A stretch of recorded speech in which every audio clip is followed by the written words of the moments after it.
ایک بار میں ایک جہاز میں سفر کر رہا تھا، اچانک جانا پڑا تھا مجھ کو. اس وقت ہمارے ملک میں ایک پرائیویٹ ایئر لائن ہوا کرتی تھی، جیٹ ایئر ویز. اب اس کا انتقال ہو گیا، 40واں بھی ہو گیا اور سبھی کچھ ہو گیا.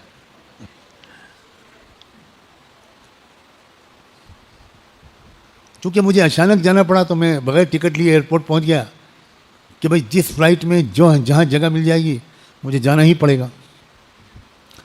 پتہ چلا کہ جیٹ ایئر ویز کی فلائٹ تیار ہے، لیکن اس میں بزنس کلاس کے سوا کوئی اور عام کلاس میں، اکنامی کلاس میں کوئی سیٹ خالی نہیں. میں نے جو لوگ مجھے بلا رہے تھے میں نے ان کو فون کیا، انہوں نے کہا آپ بزنس کلاس کا ٹکٹ لیجیے اور آ جائیے. میں جا کے بیٹھ گیا. جہاز اپنے وقت پر نہیں اسٹارٹ ہوا، نہ کوئی اعلان ہوا، کافی لیٹ ہوتا چلا گیا. جس پروگرام میں مجھ کو جانا تھا وہاں اگر میں لیٹ پہنچتا تو بیکار تھا جانا.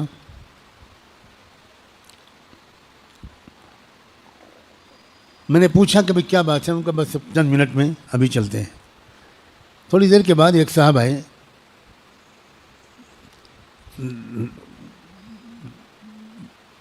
جن کے انتظار میں جہاز روکا گیا تھا، اور وہ آئے اور سیٹ پر بیٹھ گئے. ایک ہی سیٹ بچی تھی جو میرے بغل کی تھی، لہٰذا مجھے اور ان کو پاس بیٹھنے کا موقع ملا.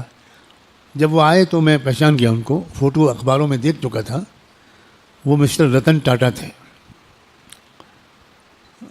دنیا کے چند بڑے مالداروں میں سے ایک، صرف ہمارے ملک کے نہیں، دنیا کے چند بڑے مالداروں میں سے.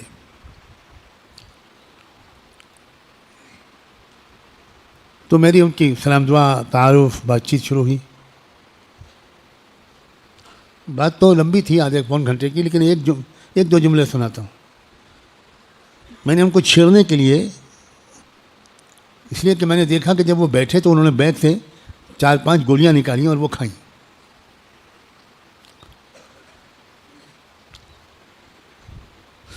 تو سلام دعا وغیرہ کے بعد میں نے ان سے کہا کہ mister Ratan, you must be the happiest man in the world. آپ دنیا کے سب سے خوش آدمی ہوں گے، یا at least one of the most happy people, happiest people. جو دنیا میں چند لوگ بہت خوش رہتے ہوں گے ان میں سے ایک ہوں گے آپ، کیونکہ اتنی دولت ہے آپ کے پاس. تو انہوں نے مجھے بڑے عجیب نگاہوں سے دیکھا. میں ڈرا نہیں، آپ لوگ تو ڈر گئے سن کر.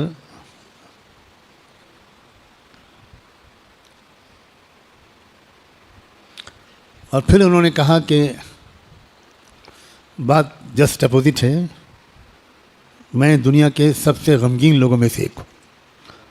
I don't enjoy my life. مجھے اس زندگی کا کوئی لطف نہیں آتا.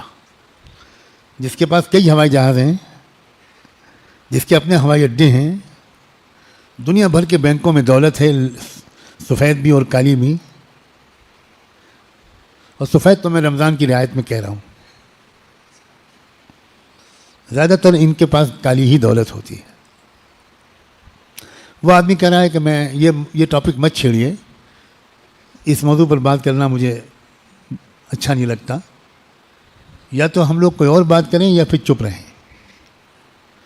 اس نے بات کرنا مناسب نہیں سمجھا. آپ لوگ جو مست زندگی گزار رہے ہو، جس میں امام صاحب کو کہنا پڑتا ہے لوگ ذرا کم ہنسیں، کم بولیں، ہر وقت ہنستے رہتے ہو، آپ کامیاب ہو یا رتن ٹاٹا کامیاب؟ کیوں بھائی؟ مولانا محبوب صاحب بہت روزہ روتے رہتے ہیں کہ کاروبار ٹھیک سے نہیں چل رہا ہے. کون کامیاب ہے؟ دارالعلوم دیوبند کا 100 سالہ جلسہ ہوا، ایسا لگتا تھا کہ پورا انڈیا وہیں آ گیا ہے. تل دھرنے کی جگہ نہیں تھی، لاکھوں لوگ. اور دیوبند کے بزرگ حضرات کو بالکل اندازہ نہیں تھا کہ ہماری اتنی محبت لوگوں کے دلوں میں. تو بلائے گئے تھوڑے سے لوگ، آ گئے لاکھوں لاکھ. اب جو لوگ دیوبند جا چکے ہیں وہ جانتے ہیں وہاں تو کوئی چوڑی سڑک بھی نہیں ہے، پتلی پتلی گلیاں.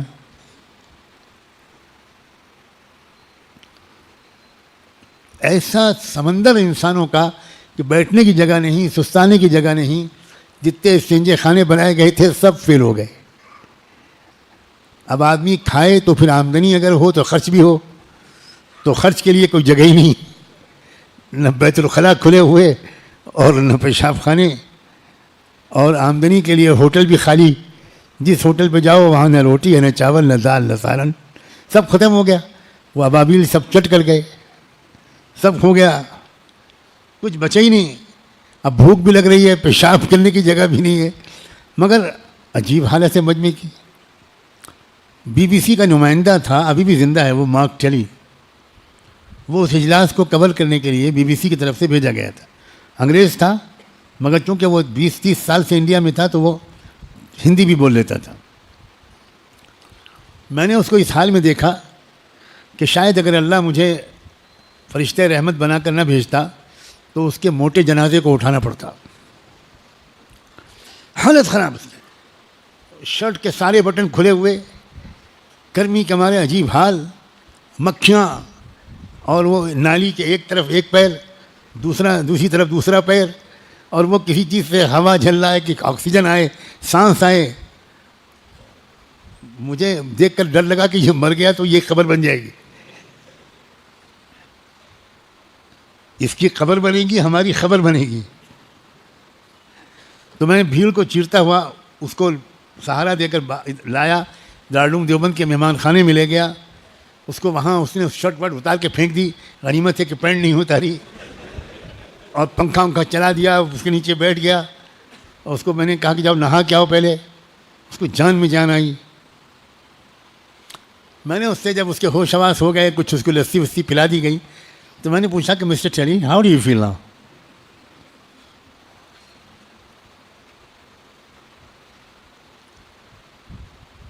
اس نے کہا I am at loss to describe.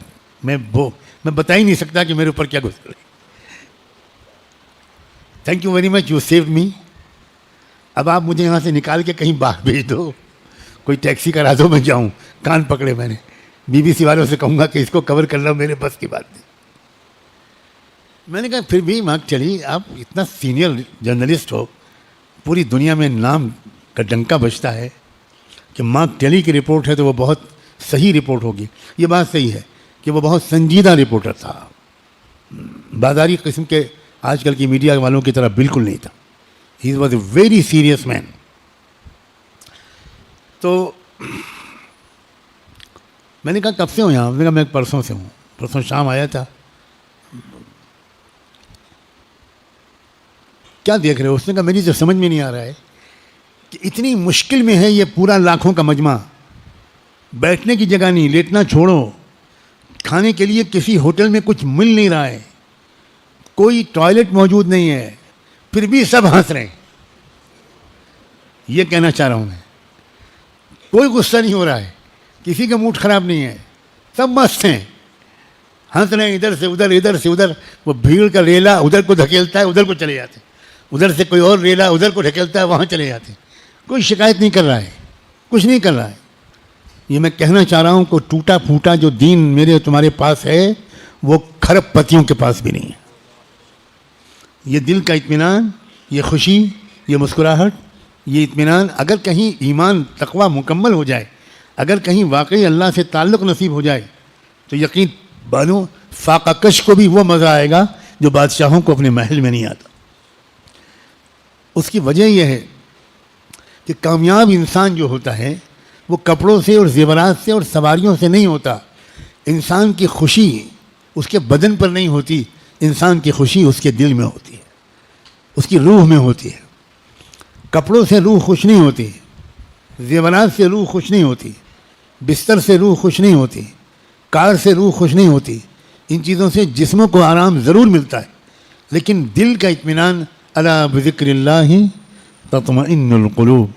دل میں جب اللہ کی یاد بیٹھ جاتی ہے، دل میں جب اللہ سے تعلق بیٹھ جاتا ہے، دل میں جب اللہ سے محبت بیٹھ جاتی ہے، اللہ سے امید بیٹھ جاتی ہے، اعمال کا کچھ مزہ آنے لگتا ہے، سجدے کا، رکوع کا، ذکر کا، تلاوت کا، کسی غریب کی مدد کا جو مزہ آتا ہے وہ دل میں سیدھے ٹھنڈک پہنچاتا ہے.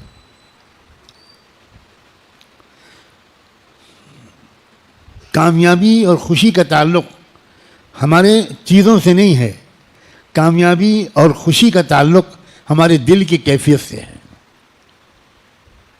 اور دل کی کیفیت کا تعلق اللہ کی یاد سے ہے اور اللہ کے بتائے ہوئے طریقے پر زندگی کا ہر قدم اٹھانے سے ہے۔